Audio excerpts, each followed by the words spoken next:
வணக்கம். இன்றைய முக்கிய செய்திகள்.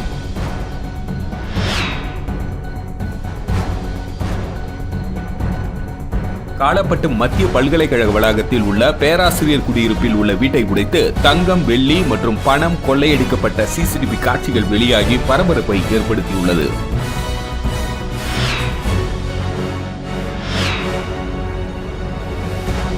புதுச்சேரியில் மருத்துவமனை வளாகத்தில் நிறுத்தப்பட்டிருந்த மோட்டார் சைக்கிளை திருடிய தமிழக வாலிபரை சிசிடிவி காட்சிகள் கொண்டு போலீசார் கைது செய்தனர்.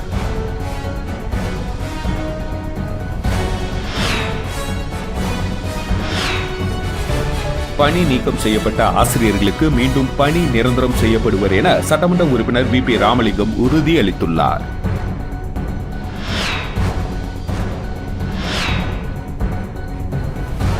புதுச்சேரியில் 4 நபர்களிடம் 25,000 ரூபாய் மோசடி செய்த கும்பலை சைபர் கிரைம் போலீசார் தேடி வருகின்றனர்.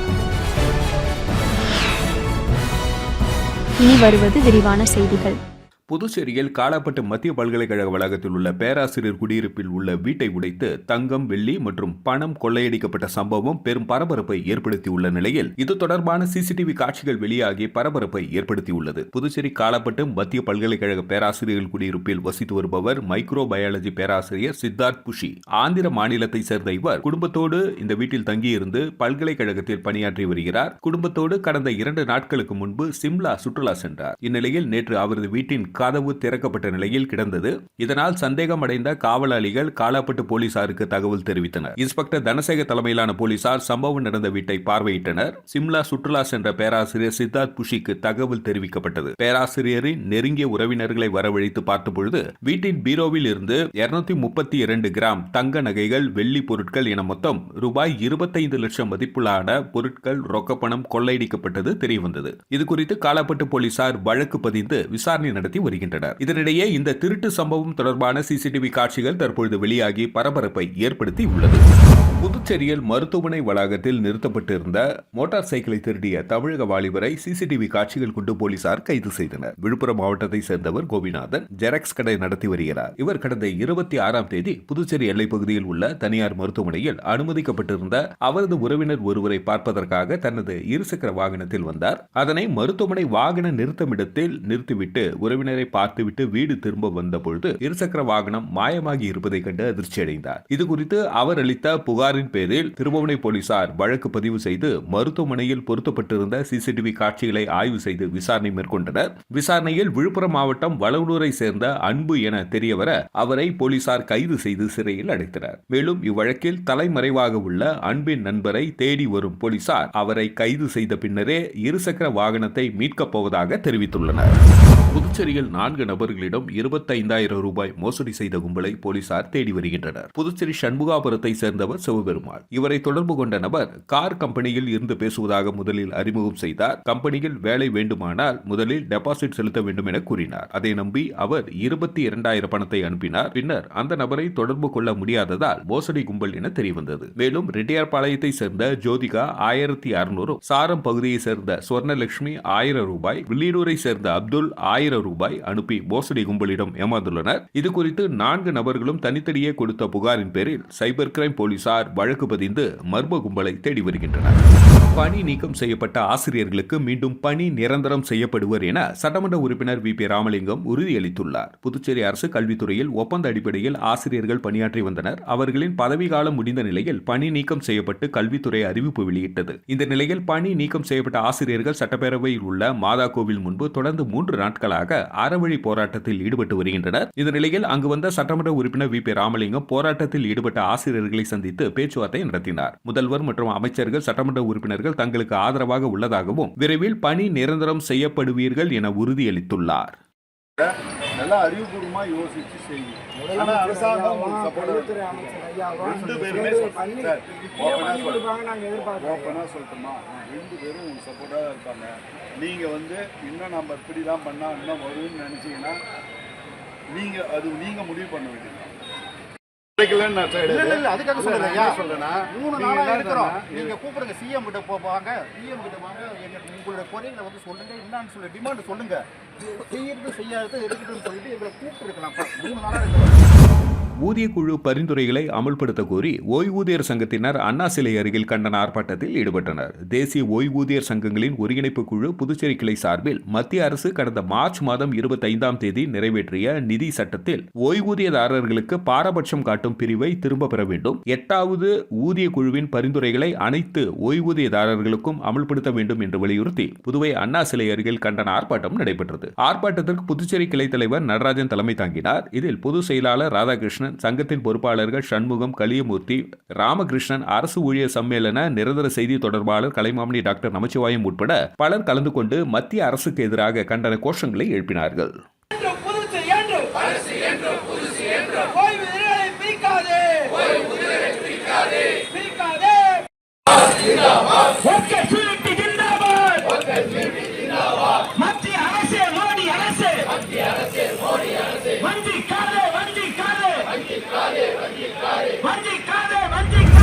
நிரந்தர கட்டிடம் வேண்டும், மின் வசதி உள்ளிட்ட பல்வேறு அடிப்படை வசதிகளை செய்து தர வேண்டும் உள்ளிட்ட பல்வேறு கோரிக்கைகளை வலியுறுத்தி இந்திரா காந்தி அரசு கலை மற்றும் அறிவியல் கல்லூரி மாணவர்கள் வகுப்புகளை புறக்கணித்து போராட்டத்தில் ஈடுபட்டதால் பரபரப்பு ஏற்பட்டது. புதுச்சேரி கதிர்காமம் பகுதியில் இந்திரா காந்தி அரசு கலை மற்றும் அறிவியல் கல்லூரி எங்கே வந்தது.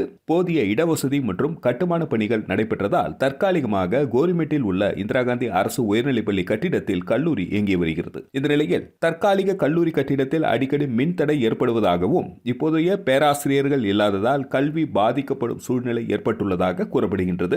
இந்த நிலையில் கல்லூரியை சேர்ந்த 100க்கும் மேற்பட்ட மாணவ மாணவிகள் வகுப்புகளை புறக்கணித்து அடிப்படை வசதிகளை நிறைவேற்ற வலியுறுத்தியும் நிரந்தர கட்டிடம் கோரியும் திடீர் போராட்டத்தில் ஈடுபட்டனர். அப்பொழுது கல்வித்துறை அதிகாரிகளையும் ஆட்சியாளர்களையும் கண்டித்து கண்டன கோஷங்களை எழுப்பினர். இதுகுறித்து தகவல் அறிந்த கல்வித்துறை அதிகாரிகள் போராட்டத்தில் ஈடுபட்ட மாணவர்களிடம் விரைவில் அடிப்படை வசதிகள் நிறைவேற்றப்படும் என உறுதி அளித்தது. தொடர்ந்து போராட்டம் கைவிடப்பட்டது. மாணவர்களின் திடீர் போராட்டத்தால் அப்பகுதியில் பரபரப்பு ஏற்பட்டது.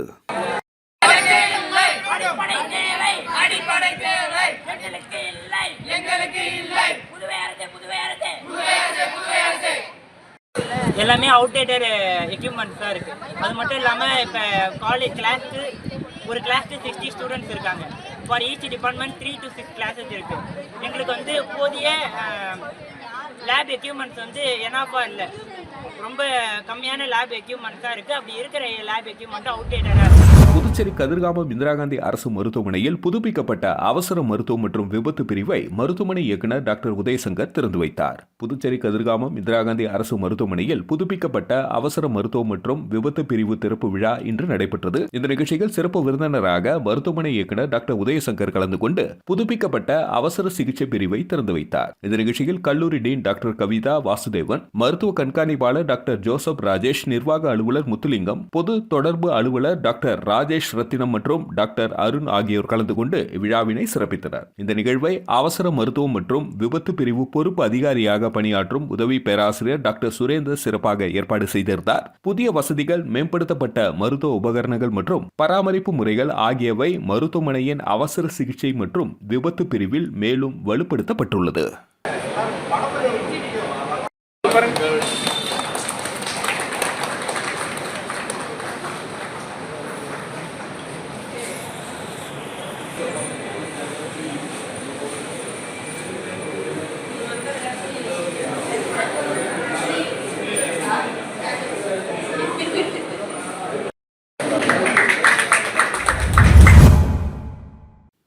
கோட்டைமேடு கிராமத்தில் எழுந்தருளியுள்ள அருள்மிகு ஸ்ரீ அகோர மாரியம்மன் ஆலய மகா கும்பாபிஷேக விழாவில் அமைச்சர் தேனி ஜெயக்குமார், திரளான பக்தர்கள் கலந்து கொண்டு சுவாமி தரிசனம் செய்தனர். புதுச்சேரி மாநிலம் வில்லியனூர் கொம்யூன் கோட்டைமேடு கிராமத்தில் எழுந்தருளியுள்ள அருள்மிகு ஸ்ரீ அகோர மாரியம்மன் ஆலய ஜீர்ணோத்தாரண அஷ்டபந்தன மகா கும்பாபிஷேக விழா வெகு விமர்சையான முறையில் நடைபெற்றது. முன்னதாக விக்னேஸ்வர பூஜை, பிம்பசுதி, ரக்ஷாபந்தனம், நாடி சந்தானம், 4ஆம் கால யாகசால பூஜை, ஸ்பரிஷாஹுதி, மூல மந்திர ஹோமம், தத்துவார்ச்சானை, திரவியாஹுதி, மகா பூர்ணாஹதி, யாத்ரதானம், கிரவ பிரீத்தி தசதானம், கடம் புறப்பாடு உள்ளிட்ட நிகழ்ச்சிகளை தொடர்ந்து விமானம் மற்றும் ராஜகோபுரம் மகா கும்பாபிஷேகமும், மூலஸ்தான ஸ்ரீ அகோர மாரியம்மன் மற்றும் பரிவார ஆலய மகா கும்பாபிஷேகமும் வெகு விமர்சையான முறையில் நடைபெற்றது. இதில் வேளாண் துறை அமைச்சர் தேனி ஜெயக்குமார், முன்னாள் சட்டமன்ற உறுப்பினர் SV சுகுமாரன், சட்டமன்ற உறுப்பினர் VP ராமலிங்கம், ரமேஷ், சரவணன் உட்பட பக்தர்கள் திரளானோர் கலந்து கொண்டு சுவாமி தரிசனம் செய்தனர். இந்த நிகழ்ச்சிக்கான ஏற்பாட்டினை ஆலய நிர்வாகிகள் மற்றும் கோட்டைமேடு கிராமவாசிகள் வெகு சிறப்பான முறையில் செய்திருந்தனர்.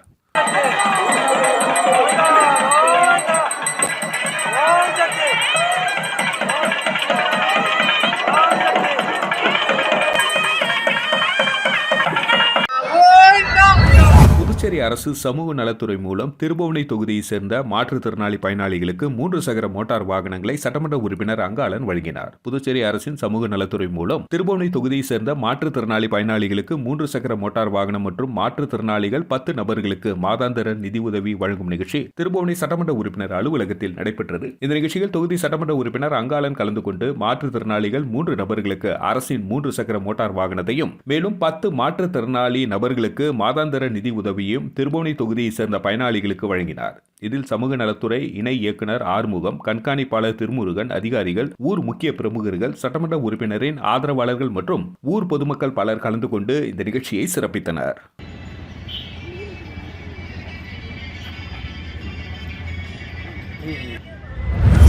வக்பு சட்ட திருத்த மசோதாவை திரும்ப பெற கோரி புதுச்சேரியில் தமிழக வெற்றி கழகத்தினர் கண்டன ஆர்ப்பாட்டத்தில் ஈடுபட்டனர். மத்திய அரசு நாடாளுமன்றத்தின் இரு அவைகளிலும் நிறைவேற்றியுள்ள வக்பு வாரிய திருத்த சட்ட மசோதாவிற்கு எதிர்ப்பு தெரிவித்தும் முஸ்லிம்களின் உரிமைகளை பறிக்கும் இந்த திருத்த சட்டத்தை உடனடியாக மத்திய அரசு திரும்ப பெற வேண்டும். மத்தியில் ஆளும் பாஜக அரசானது தொடர்ந்து சிறுபான்மை மக்களை வஞ்சிக்கும் செயலில் ஈடுபட்டு வருவதை கண்டித்தும் புதுச்சேரியில் தமிழக வெற்றி கழகத்தினர் கண்டன ஆர்ப்பாட்டத்தில் ஈடுபட்டனர். புதுச்சேரி பழைய பேருந்து நிலையம் அண்ணா சிலை அருகே நடைபெற்ற இந்த கண்டன ஆர்ப்பாட்டத்தில் சுமார் 100க்கும் மேற்பட்ட தாவேகா நிர்வாகிகள் மற்றும் தொண்டர்கள் கலந்து கொண்டு மத்தியில் ஆளும் பாஜக அரசை கண்டித்தும் வக்பு வாரியத்தின் சட்டத்தை உடனடியாக திரும்ப பெற கோரி கண்டன கோஷங்களை எழுப்பினார்கள். புதுச்சேரியின் மாநில பொறுப்பாளர் அண்ணன் புதியவன் அவர்களும் அகில இந்திய தமிழக வெற்றி கழகத்தினுடைய செய்தி தொடர்பாளர் மரியாதைக்குரிய அண்ணன் நரேஷ் அண்ணன் அவர்கள் தலைமையிலும் மற்றும் புதுச்சேரியில் இருக்கின்ற அனைத்து தொகுதி நிர்வாகிகளும் ஒன்று திரண்டு இந்த புதுச்சேரி அண்ணா சிலை சிக்னலில் இஸ்லாமிய மக்களுடைய ஒற்றுமையை பாதுகாக்கின்ற வகையிலும் இந்த ஆர்ப்பாட்டம் நடந்து கொண்டிருக்கிறது. புதுச்சேரி தமிழக வெற்றி கழகம் ஒருபொழுதும் மக்களுடைய பிரிவினைவாதத்தை ஏற்காது. மத ஒற்றுமையை பாதுகாக்கின்ற ஒரு மிகப்பெரிய ஆளுமைமிக்க தலைவர் தளபதி விஜய் அவருடைய ஆணைக்கிணங்க புதுச்சேரியில் வெகு சிறப்பாக நடைபெற்றது இந்த ஆர்ப்பாட்டம். நன்றி. காரைக்கால் கீழகாசாக்குடி சீதலா தேவி மாரியம்மன் ஆலய கும்பாபிஷேக விழாவில் அமைச்சர் திருமுருகன் உட்பட ஏராளமான பக்தர்கள் கலந்து கொண்டு சாமி தரிசனம் செய்தனர். காரைக்கால் மாவட்டம் கீழகாசாக்குடி பகுதியில் அமைந்துள்ளது பழமை வாய்ந்த ஸ்ரீ சீதலா தேவி மாரியம்மன் ஆலயம். இவ்வாலயத்தில் ஸ்ரீ விநாயகர், ஸ்ரீ முருகன், ஸ்ரீ பெரியாச்சி அம்மன் உள்ளிட்ட பரிவார தெய்வங்களுக்கு கும்பாபிஷேகம் நடத்த திட்டமிடப்பட்டு கடந்த 18 மாதங்களாக கோவில் புனரமைப்பு வேலைகள் நடைபெற்று வந்த நிலையில் கோவில் திருப்பணி வேலைகள் நிறைவு பெற்று கடந்த 2ஆம் தேதி விக்னேஸ்வர பூஜையுடன் கும்பாபிஷேக யாகசாலை பூஜைகள் ஆரம்பிக்கப்பட்டு இன்று 4ஆம் கால யாகசாலை பூஜைகள் நிறைவுற்று மகா பூர்ணாகதி நடைபெற்றது. அதனைத் தொடர்ந்து மகா தீபாரதனை காண்பிக்கப்பட்டு கட புறப்பாடு தொடங்கியது. புனித நீர் அடங்கிய கலசங்களை சிவாச்சாரியர்கள் சுமந்து கோவிலை வலம் வந்து கும்பத்தில் புனித நீர் ஊற்றி மகா கும்பாபிஷேகம் நடைபெற்றது. அதனைத் தொடர்ந்து மூலவர்களுக்கு மகா அபிஷேகம் நடைபெற்று மகா தீபாரதனை காண்பிக்கப்பட்டது. இந்த நிகழ்ச்சியில் அமைச்சர் திருமுருகன் உள்ளிட்ட ஏராளமான பக்தர்கள் கலந்து கொண்டு ஸ்ரீ சீதலா தேவி மாரியம்மன் அருள் பெற்றனர். 15 ஆண்டுகளுக்கு பிறகு நடைபெற்ற கும்பாபிஷேகம் என்பதால் சுற்றுப்புற பகுதிகளை சேர்ந்த ஏராளமான மக்கள் பங்கேற்றனர்.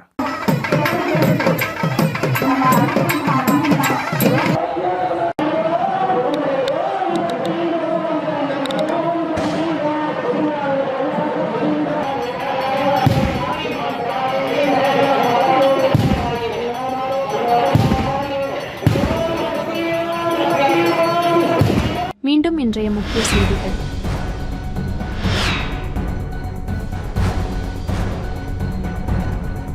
காலப்பட்டு மத்திய பல்கலைக்கழக வளாகத்தில் உள்ள பேராசிரியர் குடியிருப்பில் உள்ள வீட்டை உடைத்து தங்கம், வெள்ளி மற்றும் பணம் கொள்ளையடிக்கப்பட்ட சிசிடிவி காட்சிகள் வெளியாகி பரபரப்பை ஏற்படுத்தியுள்ளது.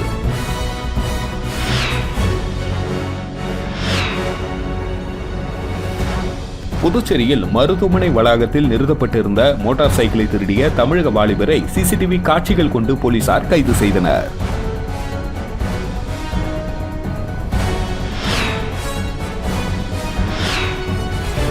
பணி நீக்கம் செய்யப்பட்ட ஆசிரியர்களுக்கு மீண்டும் பணி நிரந்தரம் செய்யப்படுவர் என சட்டமன்ற உறுப்பினர் VP ராமலிங்கம் உறுதியளித்துள்ளார்.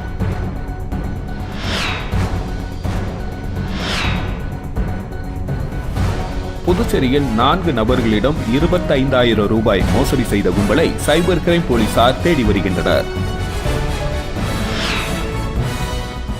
செய்திகளை துல்லியமாகவும் தெளிவாகவும் தெரிந்து கொள்ள கிரியேட்டிவ் மீடியா யூடியூப் சேனலை சப்ஸ்கிரைப் செய்து கொள்ளவும்.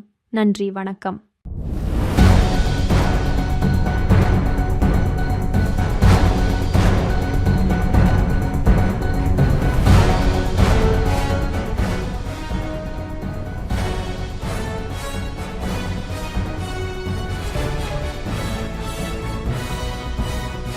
நம்ம சேனலை சப்ஸ்கிரைப் பண்ணுங்க, லைக் பண்ணுங்க, ஃப்ரெண்ட்ஸ்க்கும் ஷேர் பண்ணுங்க. தேங்க்யூ.